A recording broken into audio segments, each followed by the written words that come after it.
Why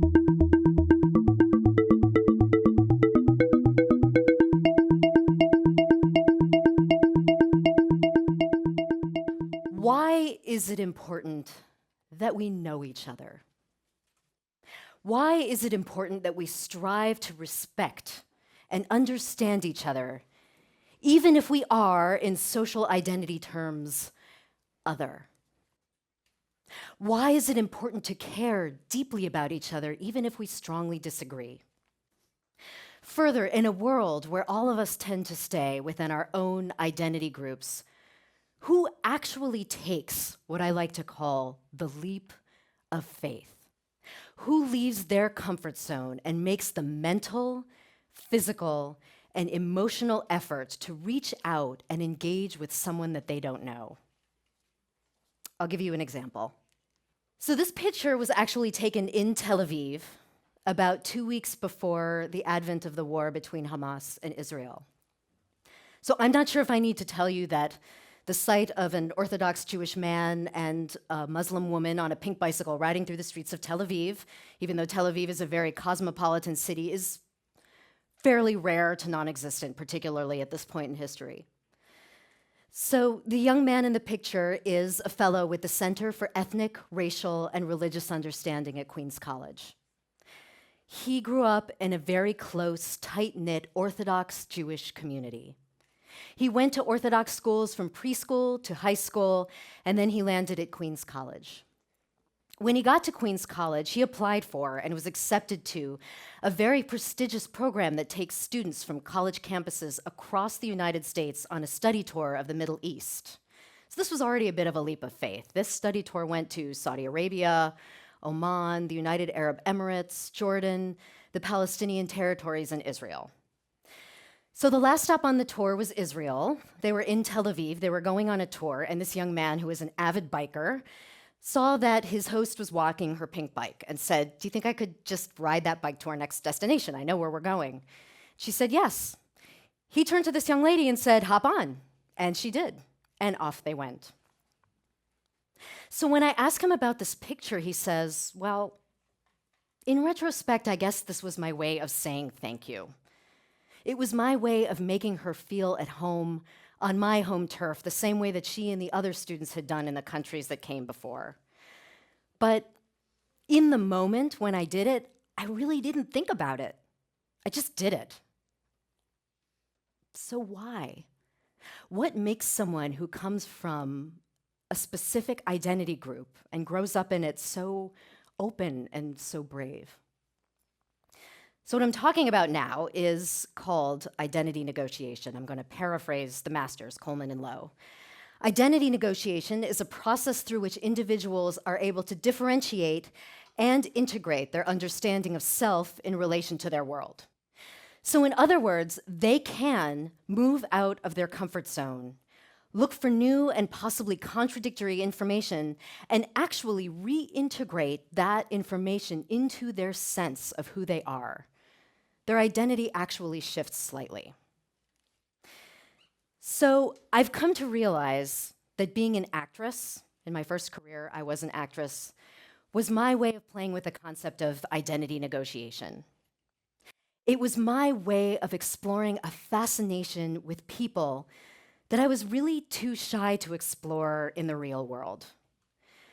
I loved creating characters, taking them apart, trying to figure out what made them tick, trying to figure out what I empathized with in them, but also what was the difference, trying on that difference.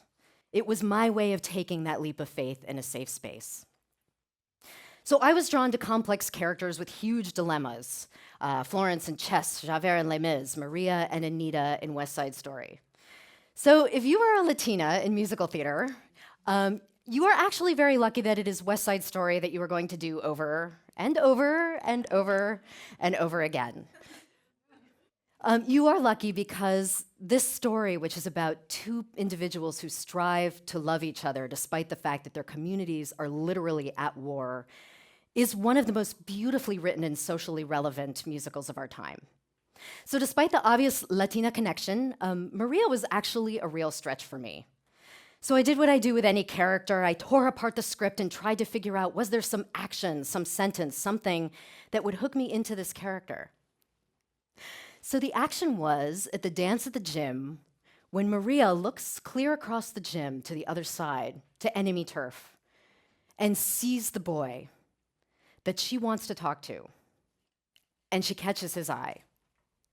She then walks literally clear to the border of enemy territory in order to talk to this individual.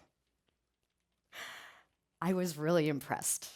I mean, I have to say that crossing any gym to talk to any boy, it doesn't matter if they were the same or different or whatever, was definitely not in my repertoire at that age. So, and then the sentence, a little later on, a friend of Maria's says, "Didn't you see that he was one of them?" And she says, "No, I saw only him." So she understood immediately and was certain that she and this other individual had more in common than they had things that were unalike. In fact, she understood that they were striving for the same thing from within opposing camps. The difficult thing about playing Maria in West Side Story, in fact, the heartbreaking thing, is that no matter how hard you try to fix things 8 shows a week, it never goes well. Everybody always fights. Your brother dies. And then at the end of the show, the person that you love more than anything else in the world dies in your arms. Of course, at the very, very end, in the last scene, when you are left there alone on stage, there is one other person left on stage. And that person is the youngest member of the rival gang. That young man picks up your shawl, which has fallen to the floor, and drapes it carefully over your shoulders before he goes off stage. So at that moment, you are actually able to get up, leave the stage, and walk into your future because you understand that one person has been affected, has been a changed person from this tragedy. So of course, at the end of the show, it's very difficult to let go of a character like this because despite the incredible sadness of the story, it is wonderful to play someone who is so brave. And it's also difficult to contemplate that this story will repeat itself over and over and over again in the real world. Characters will change. So I suppose with a character like this, you never actually let go of them. Your identity is negotiated. A little piece of them lives in you. So, some people are naturally brave like this, but what about the rest of us? Can we learn? Can we learn how to take the leap of faith? And further, can we learn how to reach out, engage, and form deep relationships with people who are very different than we are? Fortunately for me, there is no better place to ask this question than on the Queens College campus. So for those of you who aren't familiar with us out in the borough of Queens, the borough of Queens is often cited as one of, if not the most diverse areas in the nation. And the campus actually reflects that diversity. You could start walking across the quad and catch snippets of conversation in Arabic, Hebrew, Urdu, Spanish, Italian, Chinese, and Korean before you get to the other side. So this demographic reality affords us with incredible opportunities to leverage the power of diversity in order to make major changes in our environment. We can look at any problem in a million different ways and innovate together in order to create unique solutions to social problems. But we also face major challenges. Just because we are all existing together on the campus doesn't mean that any of us actually leaves their comfort zone and reaches out. In fact, most of us stay within our own identity groups unless something brings us together. So what is that something? That something, for me, is the Center for Ethnic, Racial, and Religious Understanding at Queens College. The center's mission is to provide that something, that safe space for students, faculty, administration, everyone in the Queens College community to come together across race, ethnicity, religion, wide spectrums of ideology or opinion in order to discuss difficult, sometimes even toxic issues that are affecting our campus community. The center is completely student-driven. The focus of the center is students and student training. We have 2 student programs, but today I'm going to talk about our fellowship program. The students in our fellowship program learn conflict transformation skills, specifically how to have crucial conversations and difficult dialogues. So let me just take a minute to talk about what I mean by dialogue. By dialogue, I do not mean debate. I do not mean negotiation. I don't mean structured session followed by question and answer. What I do mean is a process that people with varying beliefs take together, where they listen mindfully to each other, ask questions in order to elicit more information, not to make a point, perhaps explore difference, perhaps even take some of that difference and incorporate it into their sense of self, change just a little bit, perhaps find common ground and move into the future and try to affect social change together. So the students, the fellows in our center, not only design and facilitate these dialogues, they actually bring the topics to us. So for instance, on campus this semester, we have talked about the war in Israel and Gaza, the aftermath of Ferguson, police, race, the use of force, domestic violence, rape on the college campus. It's been a heavy semester. It has. So, what difference does any of this make? What difference does this make in the lives of our students, the people that they interact with, their communities, let alone on a global scale, since we are talking about accessing our world?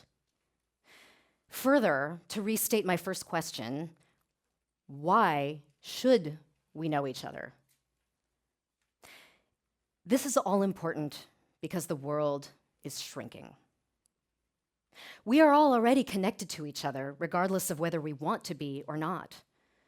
Something that happens in Israel, in Liberia, in Iraq affects each one of us deeply.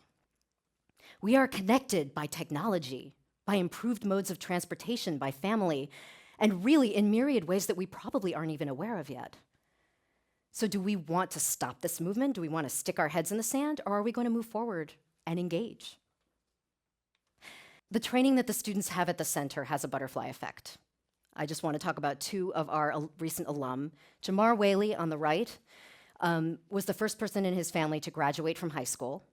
He then graduated from Queens College and then had a Fulbright to China, where he studied internet addiction disorder at a very prestigious clinic, something that's going to hit us in this country very soon if it hasn't already. Alexandra Ruiz is the executive director of IDEA Debate, and her innovative project there is called Debate on the Border, as in the US-Mexican border.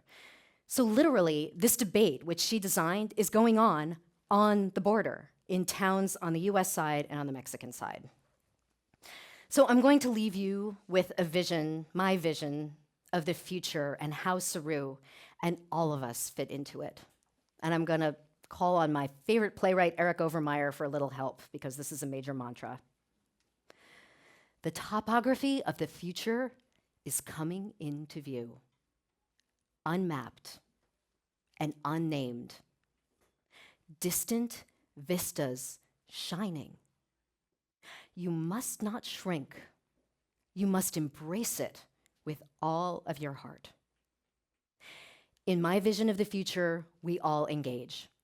We all learn to take that leap of faith. Further, we learn how to reach out and have deep and meaningful relationships with people who are different. And in fact, we care about them deeply, even if we disagree. In a world that often seems like it is imploding with violence, terrorism, and disease, it's us. We are really responsible for being the counter-movement.